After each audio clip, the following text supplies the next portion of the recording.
Hi and welcome to East Meets West, an hour to empower. On today's show, we're going to discuss, are empaths being misdiagnosed as bipolar, or could all empaths be actually suffering bipolar?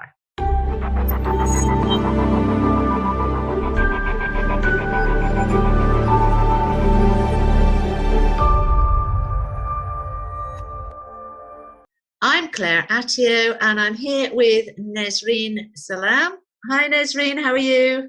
Hi Claire, I'm fine, thank you. How are you? I'm okay. Right. Good.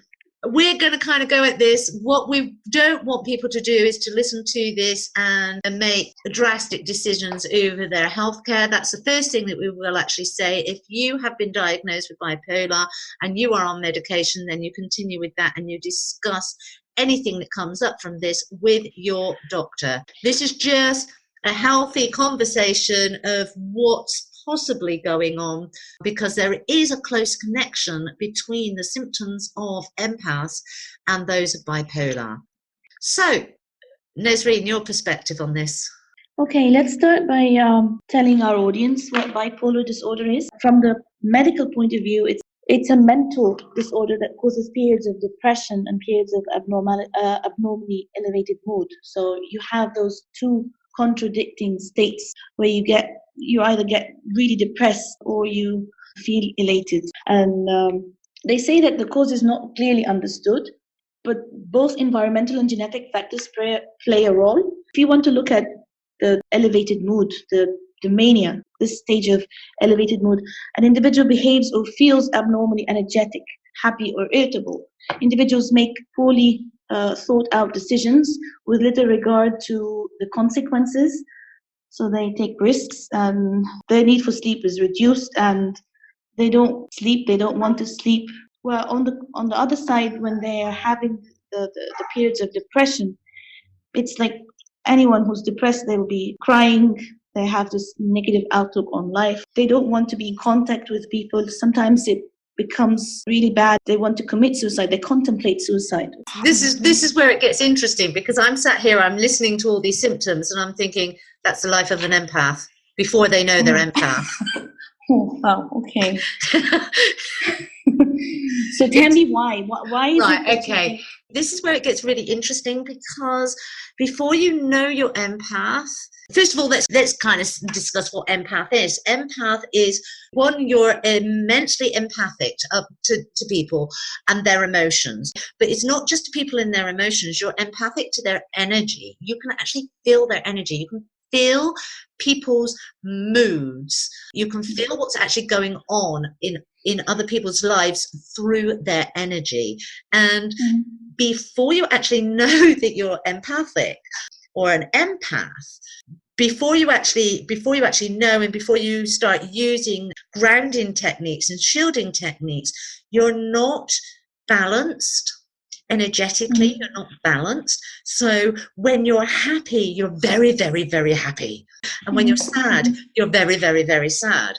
Everything is felt to the extreme, because it goes so much deeper than what a non-empath would be. That doesn't mean that we're better or it doesn't make us supremely gifted or anything like that. It's just something that's within our genetic makeup, that we have this ability. But the problem is before you know your empath, not only do you have that depth of emotion going on in yourself, but you also feel that in other people.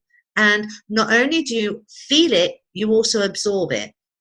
Okay. So you mean I can be absorbing your energy when you're happy, and if you're sad, and I can be taking this on board as well? Yes. So if you're an empath and you're surrounded by negative people, and you don't realize that you're an empath, you're taking in all that negative energy, and that will affect your mood. And because you feel things so profoundly, you will actually go into the depths of darkness. I know in my 20s, before I knew I was an empath, because of the work I was doing, obviously working in the health profession, I was obviously dealing with a lot of very sad cases. I was doing palliative care work, and I was absorbing all that very heavy, very negative energy, because people were, young people were being diagnosed with very short life expectancies, and that was very heavy energy. And there were days, and I know nursing's hard work, so you do get days where you're fully exhausted as well, but taking in all that energy, there were days where I just couldn't get out of bed, and I would just pull the covers over, and I would stay there for 2 days, which is classic symptoms of depression. But I wasn't depressed. I knew I wasn't depressed. There were times where I just didn't want to continue anymore, because I just didn't want to be around people. I didn't want to have to deal with the emotions I was feeling. Okay, but the question here is, did you get rid of those feelings by yourself? Yeah, after because taking those 2 days off. As soon as obviously in those 2 days, what I was actually doing is I was isolating myself. So I was ridding myself of the collective energy, because Earth is like a neutral for us, which is why we always say, take your shoes off, put your feet on the floor, because Earth has its own magnetic pulse. And what that actually does is that pulls off energy. It pulls out energy. It's like earthing. If you think about electricity, okay, we earth all our appliances, because it takes away that charge. And obviously all those emotions are a charge. So once we've actually earthed ourselves and taken away that charge, we then go back to balance. So then we feel okay again. Right. Yeah, and since we're discussing bipolar, do you think bipolar patients would just get well by themselves? Like if they, for some reason, decide not to take medications? My nursing head comes on, and I don't advocate people stopping medication without talking to a doctor first. That's first and foremost, okay? But what I would like to promote is, if you think that you could possibly be empath, and this is where I kind of thought about this, because being in empaths groups, there's a lot of people that I've come across that have said I'm empath, and then they've said I'm bipolar. And the other thing I am going to say is, it seems to be a lot of a bipolar diagnosis. There's a huge percentage coming out of America now. A big question mark sits over my head for that. I'm sorry, it does. Is it the private health system? Do they just put a diagnosis because obviously the people are paying, so they want to have a label? Is it because of pharmaceuticals pushing for their medication to be sold? There's a big question mark, but that's a whole nother episode, as it were, and a whole nother issue. But what I want to say and what I want to ask is, people that think they may be empath, or they know that they're empath and they've also been diagnosed with bipolar, is to learn grounding techniques, to learn shielding techniques, and to see if your symptoms change. Right. Yeah. Because it's you do get those extremes being an empath, and I know they say it's different, that you have, you feel almost suicidal, but there have been times in my life, because of my life path, and because I've had divorce, and I've had all those kinds of things going on, and in narcissistic relationships, and there have been times when I'm not very proud to say, but there have been times when I've kind of like, I just don't want to do this anymore, because of my work absorbing everybody's energy that I didn't realize I was doing, because of my own energy and my own depths of despair, because I was in a very negative situation at that time. There have been times when I think, I don't want to do this anymore, but I would never consider myself as having a mental health issue, because I have every single time brought myself out of that. Yeah.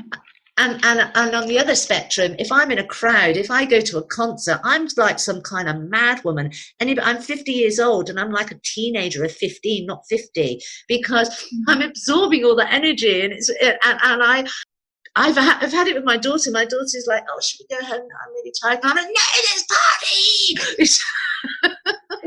So I know that you can take it to the extremes. Because I've obviously, absorbed all that happy, all that party energy. It's like Mhm. it gives me that boost, and I do.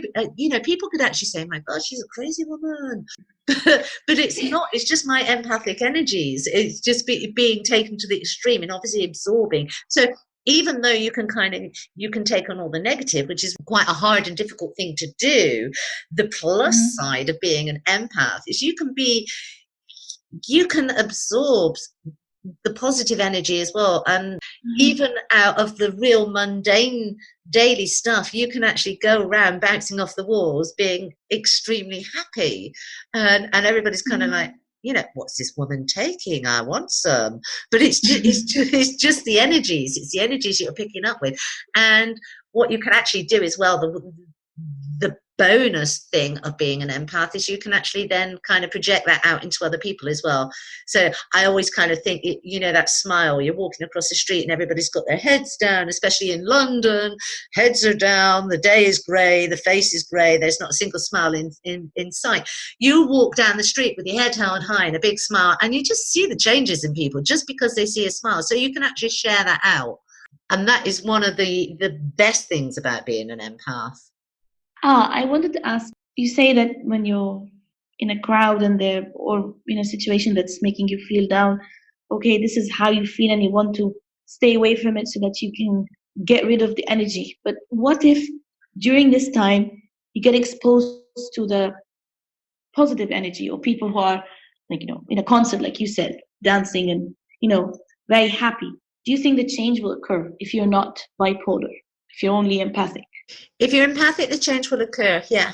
Because when you're empathic and you're empath and you actually start to learn to distinguish between your energies and other people's energies, the reality is we live busy lives. So even though as empaths, once we've learned how to ground and shield, there are days where we forget what we preach, we forget to practice what we preach, and we kind of go about our busy day, and then all of a sudden, wham, even though we woke up bright and sparkly and we had so many intentions to do something, we get whammed with a negative energy that just brings our energy levels to rock bottom. And we're kind of like, why am I so tired?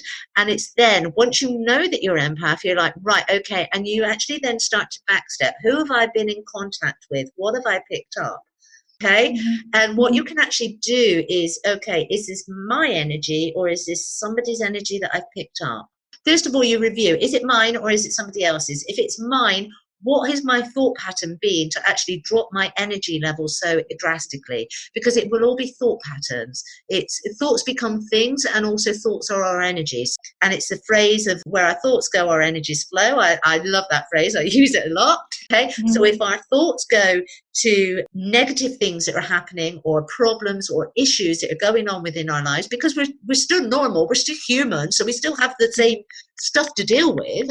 But Right. if our thoughts go and spend some time there, what will actually happen is the energy will also go there, which is a much lower vibration. It's usually a negative energy because it's usually worry, stress, upset, something like that, which are all much, much lower than love. Okay, so those vibrations are much lower. So what will actually happen is our energetic levels will lower and we become tired and our bodies feel heavy. And sometimes it can, if it's really heavy energy, it can actually make us feel sick.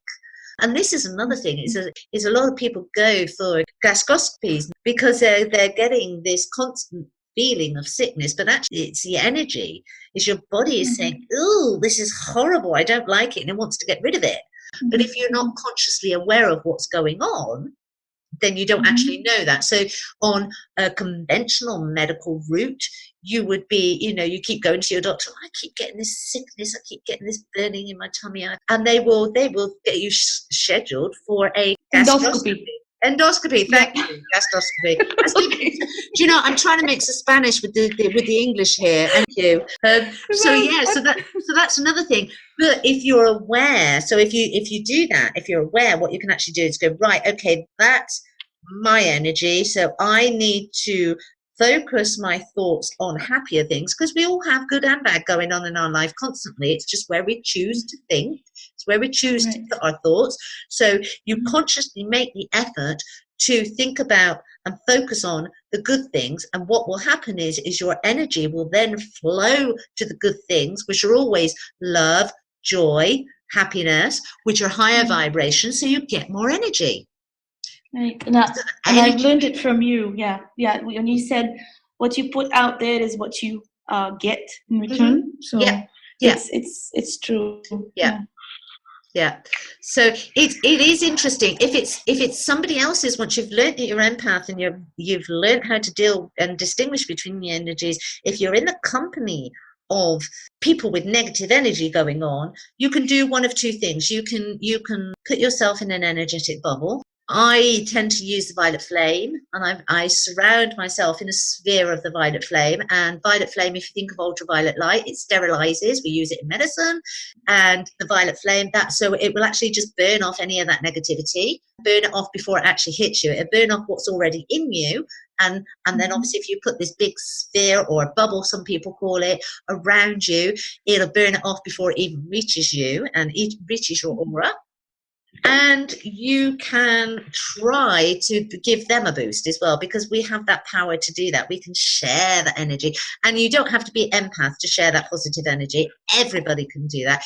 Sharing positive energy like that can be as simple as just smiling. As I said, you walk down the street of London and it's all grey and their face is grey.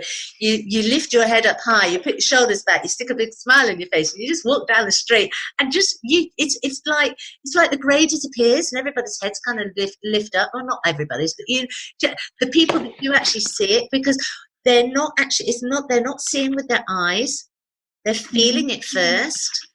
And this is what people don't realize. This is what's not taught when we talk about biology. They still teach conventional biology. They don't also incorporate the energetic body. They don't incorporate what I call biological triology of our aura, of our chakras and our meridians, which all information and everything that makes us function as a human being pass through those before it even gets into our bodies and the motor neurons that make us function physically. So when taking the example of walking down the street in London, their heads are down, but their heads will lift if you actually put that energy out. So it's like pushing your bust out, your shoulders back, and lifting your head high, and kind of walking down and having that a big grin on your face and a really happy energy. And as people are getting closer to you, their bodies will actually feel that, and they will lift their heads up. And this is a really good test for people to do, actually. If you think, oh, what a load of baloney, because, I know people, not everybody believes in energy. Not everybody believes that auras exist. Not everybody believes that we have chakras.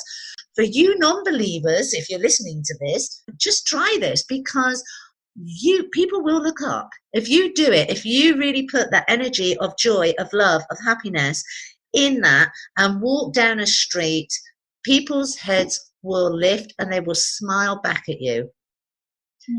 And it's just a really good, simple proof that actually we are energy beings. Okay, for those skeptics that are out there, it works. It does. Yeah. There are a few patients with bipolar that take the medicine, they don't get any better. I mean, the symptoms don't lift. They don't feel any better after some time of taking the medicine. Could that be due to the fact that they're empaths and they're still absorbing other people's energies? Yeah, because it may be, if the medication's not working for them, it may be that they're empath and not bipolar. It's one of those catch-22s, because any medics that listen to this will say, well, she's saying it's empath, but actually it's bipolar. It's that two-sided sides of the coin. And it depends on what side of the fence you're actually sitting on as to what you're actually going to call it, because it could be argued that all empaths are actually not empaths and they're bipolar.